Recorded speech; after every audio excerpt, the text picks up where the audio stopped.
is all books that I have not read yet. So, got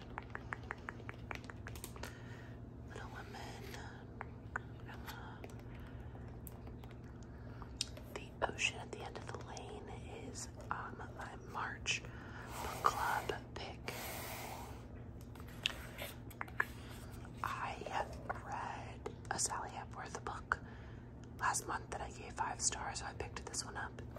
And then I read an Ishiguro last year that was in like my top 5 of the year.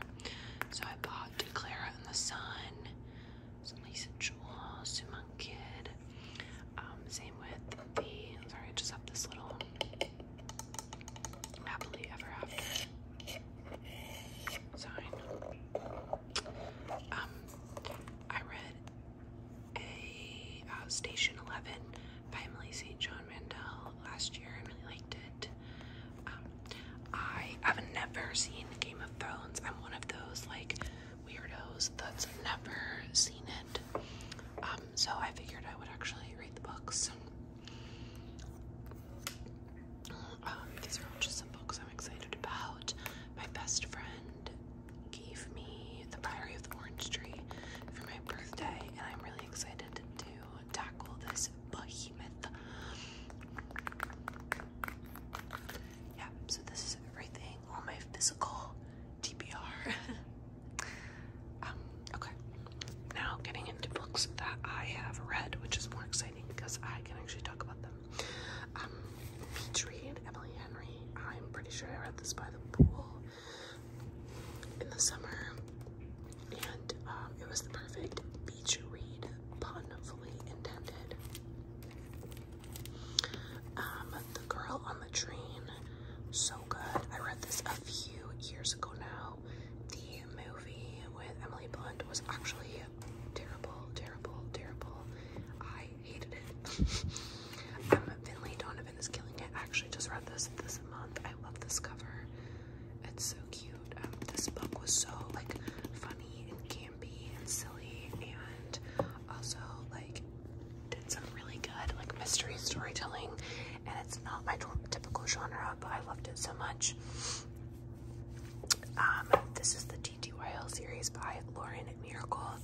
There's a third one called Later Gator, and it's spelled like L8RG 8R. Later Gator, Later Gator, Later Gator, Later Gator.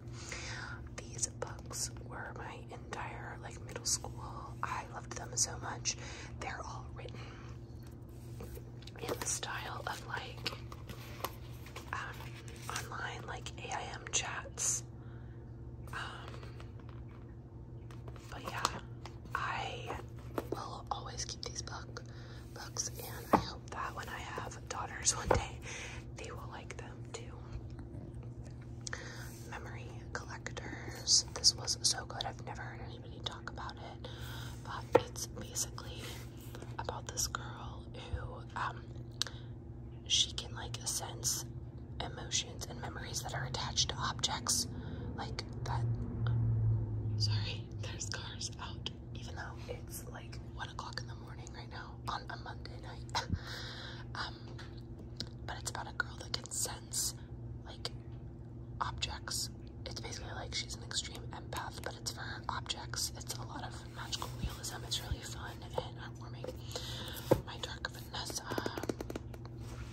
I'm sure you've heard about it on Book Talk, BookTube, but it's about a teenager that is groomed by her English teacher, and it's like a dual timeline of her as an adult and then in the past when it's going on. I read that last year. Conversations with Friends. I am not really a Sally Rooney fan. I just loved this book. I actually hate normal people, and I really don't understand the hype. I read Conversations with Friends a few years ago. Some classic Harry Potter folklore. Celeste Ng. Oh my god, I read A Little Life last year. So good. But it's like super dramatic, not dramatic, and intense. intense, so proceed with caution. I've got 2 copies of The Great Gatsby, but this one's really pretty. Sorry, my cats are being absolutely absurd in the background. I don't know what they're doing. The Great Gatsby is my favorite classic, and maybe it's one of my favorite books of all time. So yeah, I just have a couple copies. The Nightingale was my book club pick for January, and I don't really read historical fiction, but I did actually quite like this one. Then I've got Piranesi, more Lisa Joel. I read this one. I think this is the first book I read this year, actually. The Outsiders, some required reading that I feel like I want to reread soon. House of Leaves, an absolute behemoth. So long, so intense, but I don't recommend it. All's Well, actually, just read this one. I just finished it a couple days ago. And then there's Bunny, controversial opinion. I did not like Bunny at all. I am keeping it because I feel like one day I want to reread it just to go through the wild ride of it again.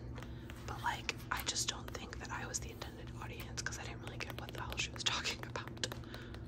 But I really liked All's Well, but equally insane, just in a very different way. But I feel like if you, it's a really in-depth look at what it's like to experience chronic pain. And while I don't experience chronic pain, I do struggle with a few ailments and things. And when I say ailments, I mean just a past of injuries and back issues and also stomach problems. So while I definitely do not claim to suffer with chronic pain, because I know that chronic pain is like super serious, I can definitely sympathize with it. But also, I was a theater kid and I love Shakespeare, so if any of that sounds like you, I would check it out. And then The Prettiest Star I read this year also. That is about a man, it takes place in the 80s in a rural town in Ohio, and it's about a man that has AIDS, and it's about like his conservative family, and it's like multiple perspectives. It goes sparks, blah, blah, blah, blah, blah. Woman in the Window, some classics here. And by classics, I obviously mean Bridget Jones' Diary. Obviously. Looking for Alaska. It's giving 8th grade. It's giving 8th grade. Shout out to Early Whispers.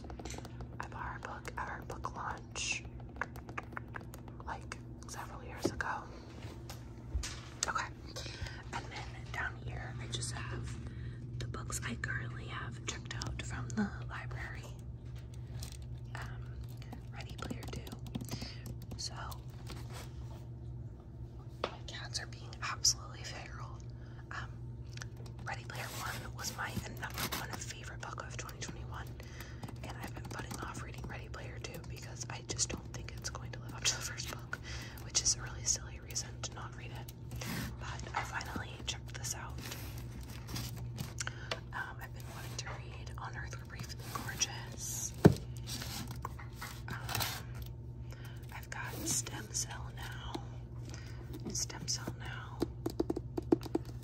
From the experiment that shook the world to the new politics of life. Yes, I got Stem Cell Now from the library because I am really fun and exciting. And doesn't this sound riveting to you? Then I got My Notorious Life. Some more Lisa Joel.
usually say this is my favorite book when people ask me, but I don't know if that's true.